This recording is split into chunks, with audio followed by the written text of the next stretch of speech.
انت برضو بتشربي تاني يا اسراء؟ انا اسفه يا ماما بس انا عطشانه قوي. قلتلك 100 مره لما تشربي ميه كتير هتخشي الحمام كتير وهتستخدمي دقات قلب اكتر. انا مش عايزاكي تتحركي من مكانك. انا اسفه ماما، انا رايحه المدرسه. تاخدي تاكسي وانت رايحه. لو عرفتي انك اتمشيتي للمدرسه مع صاحبتك زي المره اللي فاتت مش هتشوفي المدرسه تاني. حاضر.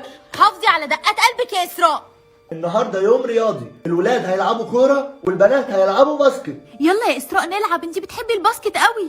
مش هينفع، اتبسطوا انتوا. برضو يا اسراء هتقعدي لوحدك وفي الاخر بتزعلي انك وحيده وملكيش صحاب. مش مشكله، انا كويسه لوحدي. ماما انا رجعت وحش. استخدمتي كام دقه قلب النهارده؟